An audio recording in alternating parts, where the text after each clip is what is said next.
వేగోల్డ్ trusted gold buyers మీరు తాకట్టు పెట్టిన బంగారాన్ని విడిపించి ఈ రోజు ఉన్న మార్కెట్ ధరకు కొనబడను. ఒకవైపు రష్యాలో డాక్టర్ చదువుతున్న పెద్ద కొడుకు, మరోవైపు అక్కడే డెంటిస్ట్రీ చదువుతున్న చిన్న కొడుకు, కష్టపడి పైకొచ్చిన భార్య, 3 లక్షల మంది ఫాలోవర్లతో సోషల్ మీడియాలో సెలబ్రిటీ, అంతా బాగుంది అనుకుంటున్న తరుణంలో ఆ ఇంట్లో ఒక్కసారిగా నిశ్శబ్దం అలుముకుంది. అపార్థాలు, అనుమానాలు, క్షణికావేశాలు ఒక నిండు ప్రాణాన్ని బలి తీసుకోవడమే కాదు, ఒక కుటుంబాన్ని ఈరోజు రోడ్డు మీద పడేస్తుంది. చెన్నై నంగనల్లూరులో జరిగిన నాగలక్ష్మి హత్య ఉదంతం అనేక ప్రశ్నలను సంధిస్తోంది. ఇక్కడ ఇది కేవలం ఒక హత్య ఉదంతం మాత్రమే కాదు, సమాజంలో గృహహింస మూలాలను, విజయవంతమైన మహిళల పట్ల ఉండే అసూయను ఎండగడుతున్న ఘటన ఇది అని కూడా మనం చెప్పుకోవచ్చు. అసలు ఏం జరిగింది? చెన్నైలోని నంగనల్లూరులో నివాసం ఉండే నాగలక్ష్మి సోషల్ మీడియా ఇన్ఫ్లుయెన్సర్. భర్త సుబ్రహ్మణ్యం మద్యానికి బానిసవ్వడం, ఉద్యోగం కోల్పోవడంతో కుటుంబ భారం ఆమె భుజాన పడింది. ఓడిపోవడం ఇష్టం లేక శ్రీసాయి స్కిల్స్ పేరుతో చీరల వ్యాపారాన్ని మొదలుపెట్టారు. ఇన్స్టాగ్రామ్ను వేదికగా చేసుకొని తనదైన శైలిలో ప్రమోషన్స్ చేస్తూ 3 లక్షల మందికి పైగా ఫాలోవర్లను కూడా వాళ్ళు సంపాదించుకోవడం జరిగింది. తన కష్టంతో పెద్ద కొడుకును వైద్య విద్య కోసం రష్యా కూడా పంపారు. చిన్న కొడుకుని మంచిగా చదివిస్తూ ఉన్నారు.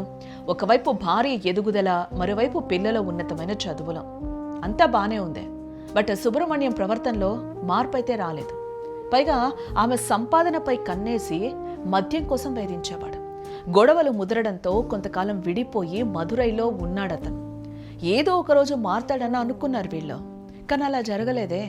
ఇటీవల తప్పు తెలుసుకున్నానని నమ్మించి తిరిగి చెన్నై వచ్చాడు. కానీ అది మార్పు కాదు, మనసులో నివురు కప్పిన నిప్పులా ఉన్న అసూయ, అనుమానం.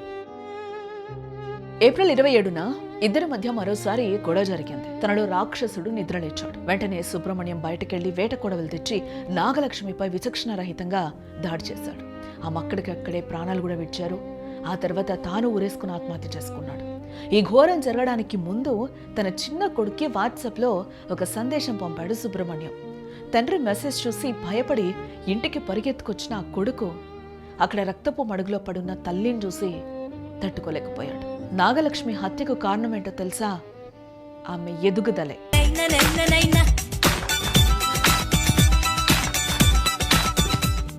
ఎస్, తన సపోర్ట్ లేకుండానే భార్య సొంతంగా ఎదగడం ఓర్వలేకపోయాడు ఆ భర్త.